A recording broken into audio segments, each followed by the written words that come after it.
(2021년 3월 10일) 이정훈입니다. 신도시 게이트 사건을 다뤄야 되겠죠. 제목을 이렇게 달았습니다. 고발, 문재인 정권이 수상해. 부제는 이렇게 달았습니다. 전작권 전환에 북한 남침 허용하는 것과 수사권 전환에 부패 만연 허용하는 것 비슷하지 않은가, 그런 겁니다. 이런 뉴스가 있었습니다. 오래된 뉴스인데, 더불어민주당 하남시 기초의회죠. 김은영 의원이라고 있습니다. 2019년 더불어민주당이 지방의회 우수조례 경진대회를 열었는데 우수상을 받은 분입니다. 전국에 기초의회가 있고 광역의회가 있는데 거기에 속한 더불어민주당 의원이 제출했던 350여 건의 우수조례 중에서 우수상을 받았습니다. 그때 그분이 냈던 조례는 하남시 공공시설물 등의 설치 및 건립비용 공개에 관한 조례였습니다. 네, 상당히 유능한 의원인 것 같은데, 서울신문이 또 흥미로운 보도를 했습니다. 아까 그거는 2019년 경기뉴스와이 보도했던 거였는데, 서울신문은 이 김은영 의원이 3기 신도시 발표 1년 전에 하남시 교산지구 신도시 예정지에 팔순 어머니와 같이 땅을 매입했다라고 보도했습니다. 그리고 3년 만에 10억 원대의 보상금을 챙겼다라고 보도했습니다.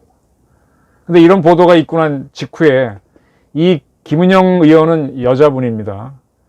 그분의 여자 동생의 남편, 그러니까 계부라 그러죠. 그분이 서울신문에 전화를 걸어서 장모님, 그럼 결국 김은영 의원한테는 어머님이 되죠.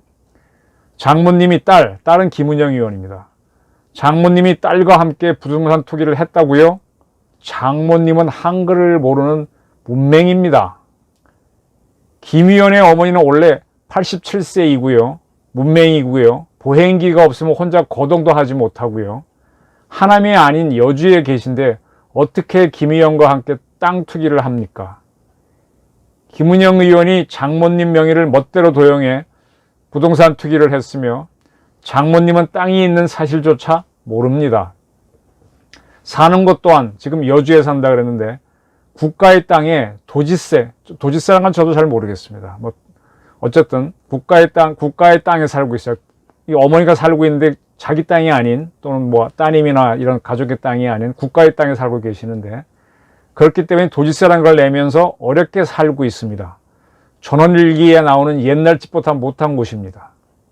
그저 자식이 하나대로 신분증이며 통장이며 인감도장이며 전부 김은영 의원이 가져가는 것을 모르는 집밖에 없습니다. 이렇게 얘기를 했답니다. 서울신문이 그래서 좀 더 확인해 보니까 실제로 김은영 의원이 어머니가 사시는 곳은 그 땅은 국가 소유의 땅이 맞답니다. 그리고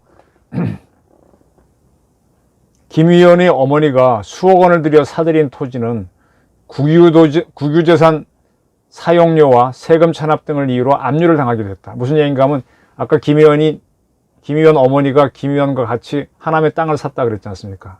근데 어머니는 국가 소유의 땅에서 불법으로 살고 계시잖아요. 그래서 그 세금을 안 냈던 모양이죠. 그것 때문에 하남에 산 땅을 국가가 일부 압류했던 모양입니다. 그걸 서울신문이 확인했네요. 계속 그 계부는 이렇게 주장합니다. 몇 년 전 처갓집에 갔다가 그린벨트의 불법 형질 변경으로, 이건 뭔가 하면은 이분의 장모님이 사시는 곳이 이제 어쨌든 정부 땅인데 그린벨트인 모양이죠. 그 형질 변경에 살고 있지 않습니까? 때문에 장모님이 받은 원상복구 명령 공문을 본 적이 있다, 이렇게 얘기했습니다. 이에 대해 김은영 의원은 그 전날 그린벨트 불법 훼손 등으로 인한 행정처분 관련 공문은 다른 행위자 이모 씨에게 발송됐고 어머니에게는 가지 않았다. 어머니는 불법 훼손과는 무관하다라고 해명했습니다. 그러나 이제 그 다음에 이제 이 계부가 한 거에 대해서는 답변을 하지 않았다. 그걸 물으려고 하니까 전화를 받지 않았다, 이렇게 설명해 놨습니다. 네. 이 민주당 의원들, 이 모든 이 비리는 여권에서 하는 겁니다. 여권. 야권은 상당히 힘들고 주로 여권이 합니다. 자, 또 이런 거 뭐 이미 보도가 다 됐죠. 우리나라 원자력을 죽이기 위해서 가장 앞장섰던 양이원영 의원.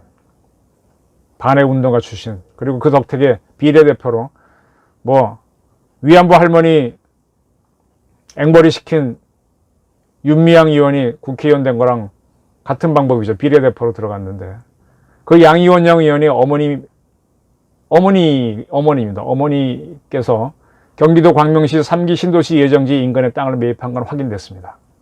근데 거기뿐만 아니라 전국의 9곳을 이 어머니께서 지분 쪼개기 방식으로 땅을 매입한 것이 추가로 확인됐습니다. SBS가 보도했네요. 그 광명의 어머니 이름으로 된 땅을 가봤더니 9,400제곱미터입니다. 임야 1필지인데 소유자는 무려 155명이고요. 현재 그 땅에는 나무가 심어져 있습니다. 네, 상습적으로 하는 방법이죠. 근데 그 집 155명 중에 한 분이 양이원영 의원의 모친인데 이분들은 19년 8월 달에 이 땅을 산 걸로 되어 있습니다. 양이원영의 어머니 이 씨는 19년 8월 달에 155명 중에 한 명으로 지분을 샀습니다. 근데 이 땅에서 길만 건너면 3기 신도시 지역입니다. 확정된 광명시 가학동입니다. 이런 식으로 양이원영 어머니 이모 씨가 경기도와 강원도에 모두 9곳의 땅을 매입했습니다. 2016년부터는 경기도 화성과 평택에 있는 논을 잇따라 구입했는데 화성시 향랑부에서 구입한 논은 그 논에서 1km 떨어진 곳에서는 서해선 KTX 역사가 내년에 들어섭니다. 평택에 구입한 논 5필지는 경제자유구역이나 미군기지 바로 옆이랍니다. 이거는 개발될 것을 알고 샀다는 뜻이겠죠. 네, 그 지역의 부동산 업자들은 그렇게 판단하고 있습니다. 양이원영 의원은 공시지가로 자기 재산 신고를 어머니 명의로 된 땅을 신고할 때 공시지가 3,800만 원으로 신고했는데 등기부 등본상으로 보니까 실거래가는 2억 7천만 원 되겠습니다. 재산 신고를 줄여서 했다는 얘기죠. 이렇게 터져나오니까 양이원영 의원 모든 토지를 처분하겠다. 문제의 토지를 처분하겠다. 윤리감찰단의 조사에 철저히 응하겠다. 뭐 그렇게 얘기하고 있습니다. 광명에 임야는 어머니가 주변 지인들로부터 투자 가치가 있다고 소개받아 같이 투자하게 된 것이다. 신도시와 연관된 것은 몰랐다. 뭐 이렇게 해명하고 있습니다. 양이원영 의원. 네, 겉다르고 속다르네요. 윤미향 의원도 그렇고. 이런 사람들입니다. 민주당의 김경만 의원의 부인도 2016년과 18년 경기도 시흥의 장현동 임야를 매입한 게 확인됐습니다. 3기 신도시인 시흥시 과림동으로부터 5km 떨어져 있지만 신도시 말고 또 공공택지 지구도 이게 작은 신도시라고 보시면 됩니다. 이는 시흥시 장현지구라는 바로 붙어있는 야산 지역입니다. 삼성전자의 고졸사원으로 입사해서 입원까지 됐던 슈퍼 헤로인 양향자 최고위원이죠. 최고위원까지 됐죠. 경기도 화성시 그린벨트에 맹지를 보유했습니다. 근데 3기 신도시 예정지는 아니지만 신규 택지 개발지구에 근접해 있어서 시세 차익 가능성이 큰 곳으로 지금 판단되고 있습니다. 이러한 것들이 확인되니까 김경만 의원은 해당 임야는 배우자가 교회 지인의 권유로 매수한 것이다. 신도시 예정지와는 무관하고 그 땅을 살 때 나는 국회의원도 아니었다. 해당 토지에 대해 어떠한 조건도 없이 즉각적이고 적극적인 처분에 나설 것을 약속드린다. 이렇게 얘기했습니다. 어떠십니까? 이 급매물로 나올 텐데 우리 김 의원 측에 한번 전화해서 싸게 사셔보시죠. 김 의원도 굉장히 고마울지도 모릅니다. 이때가 기회죠. 양향자 의원. 본 토지는 삼성 임원으로 승진할 때 구매한 땅으로 은퇴 후 전원주택 짓고 뭐 어쩌고저쩌고 하려고 산 거다. 공직에 들어오기로 하면서 여러 차례 매매 시도했지만 거래 자체가 워낙 없다 보니 실패했다. 시세 차익 목표한 바도 없다라고 해명했습니다. 네, 이렇게 집권당에서 이런 문제가 터져 나옵니다. 김태년 지금 이제 그 당대표가 이제 이낙연 씨가 나갔으니까 김태년 원내대표가 당대표 직무대행을 하고 있습니다. 근데 이 사건 터졌을 때 여당의 또 몇몇 의원들이 3기 신도시 취소하겠다 뭐 이런 식으로 이제 공갈이죠. 이렇게 해서 사람을 이제 공포에 빠져갖고 혼란 빠뜨려갖고 또 빠져나오는 전술인데 이게 혼수모 전략이잖아요. 36기에 나오는. 그래서 비난이 있으니까 김태년 직무대행이 3기 신도시 재검토는 없다. 투기 의혹이 있는 사람들을 다 조사해 상응하는 처벌이 있겠지만 그와 별도로 공급 차질이 없게 한다. 취소되지는 않겠다. 3기 신도시는 그대로 간다. 부동산 관련해 집값 안정을 위해 공급 대책은 대단히 중요하다. 그대로 하겠다. 3기 신도시는 이미 발표했고 4월에도 2차 계획을 발표할 것이기 때문에 이렇게 돼야 공급이 될 거 아닙니까? 이것 때문에 부동산이 취소가 되면 부동산 대란이 터지겠죠. 두려워하는 거죠. 민주당이 책임지고 공직자들의 투기는 엄두도 못 낼 만큼 엄정하고 근본적인 해법을 마련하겠다. 마련하십시오. 사후 약방문이지만. 원내 공직자 투기 부패 근절 대책을 마련하는 TF를 만들겠다. 뭐 그런 소리 했고요. TF 중심으로 다양한 방안을 조율해 실효성 있는 대책을 추진하겠다.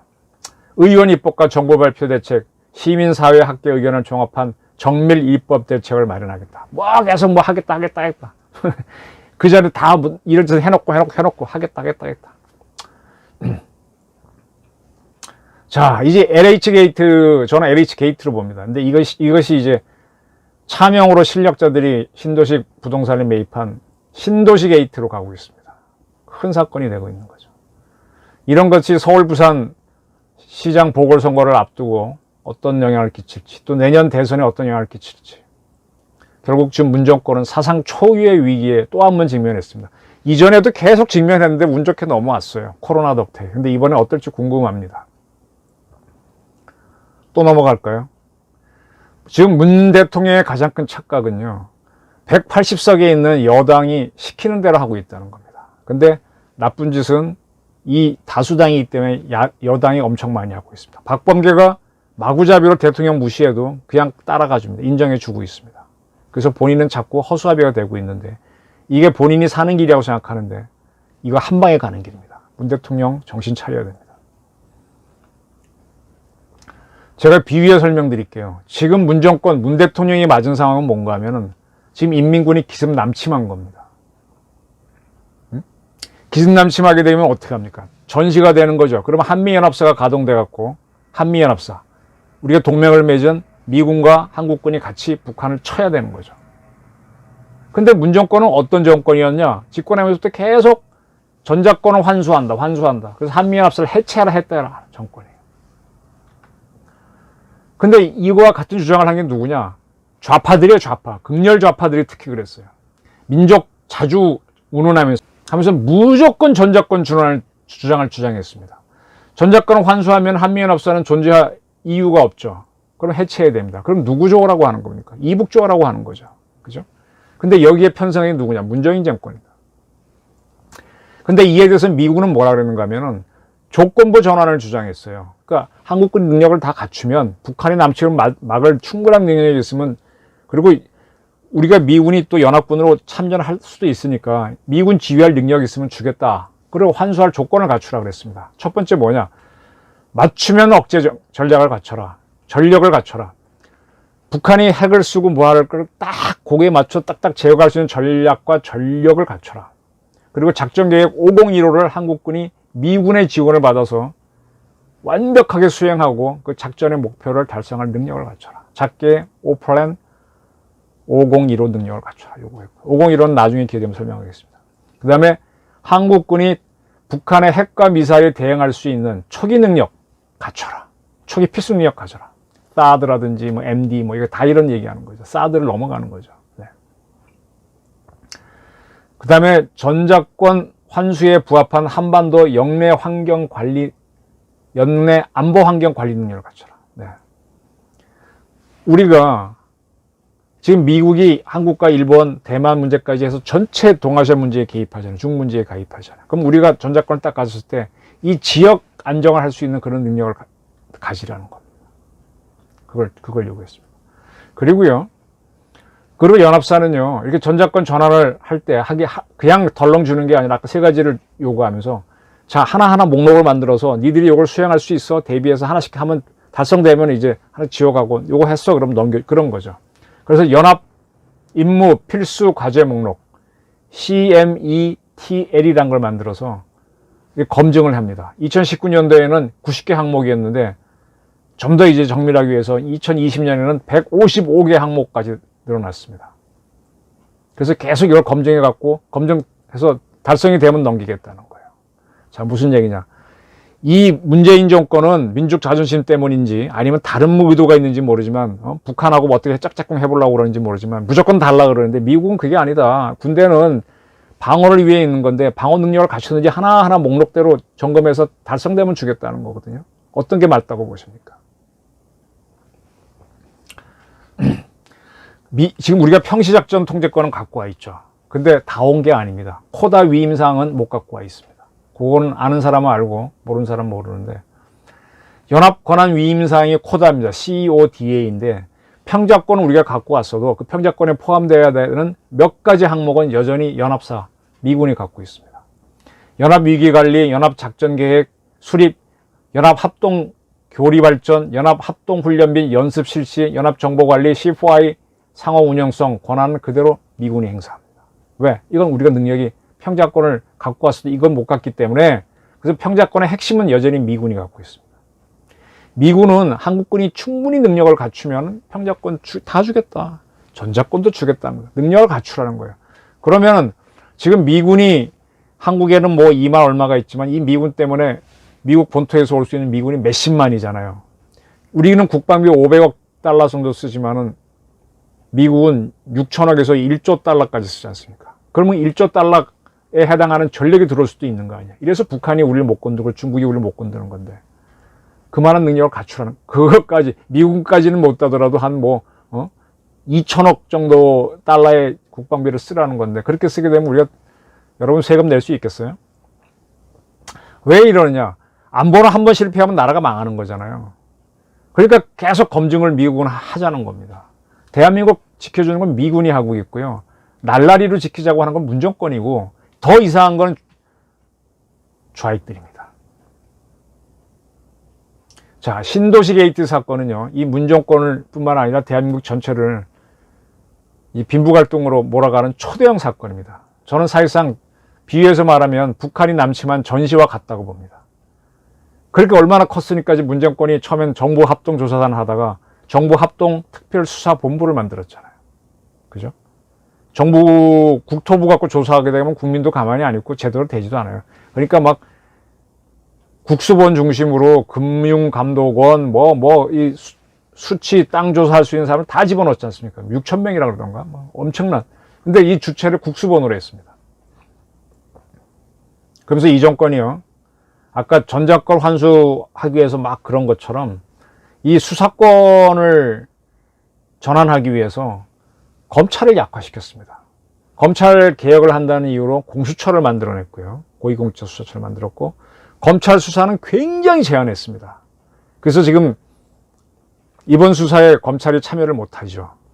그리고 6대 수사를 하기 위해서 중수청을 만들겠다는 도대체 검찰을 3개나 만드는 희한한 정권입니다. 네. 그래서 검찰은 완전 무력화해놨고 그 다음에 경찰은 국정원 대공이 가서 매우 커집니다. 힘이 세지고 수사권도 가지게 됐죠. 근데 그런 너무 세면 경찰 국가가 된다고 하니까 경찰을 쪼개겠다 그랬습니다. 3개로. 근데 지금은 제가 어제 방송에서 한 것처럼 쪼갠 게 아니라 우리 금만 그었다 그러죠. 금만 그어놓고 쪼갠 것처럼 한 것. 다 조직은 그대로예요. 오히려 더 커졌죠. 국정원 대공이 올 것이니까. 금만 그어놨어요. 수사경찰 쪼갠다 해서 국수본 만들겠다 그랬는데 만들었지만 사실은 경찰청 산하에 있고 만들어 놓고서는 국수본부장 옛날 수사국장 하나면 되는 걸 국수본부장 하나 그 위에 더 만들어서 별 3개짜리 하나 더 자리만 늘려줬습니다. 참 희한한 아주 국민 예산을 세금을 마음대로 쓰고 있어요. 국가경찰도 하고 자치경찰 나눈다 그랬는데 나누지 않았어요. 금만 그어놨어요. 자치경찰이 있으면은 그게 각 시도에서 운영해야 되는데 시도경찰들을 다 중앙 국가경찰인 경찰청이 주의하게 해놨지 않습니까? 그럼 지방경찰서와 경찰청에 가게 되면 국수본 사람들의 지휘를 받아야 되는 수사경찰도 모여있고 자치경찰도 모여있고 정보와 보안과 경무를 한 국가경찰도 모여있는데 다 여기 한 팀이 하나에 모여있어요. 괜히 일만 복잡해졌지. 수사본부 사람들은 경찰청에도 보고하고 자기네 서에도 보고하고 지방청에도 보고하고 국수본에도 보고해야 돼. 자치경찰 사람들은 뭐 자기네 속한 시도에도 보고하고 자기 청이나 경찰청이나 경찰서에도 보고 복잡하게만. 근데 금방 그어놨어요. 사기입니다.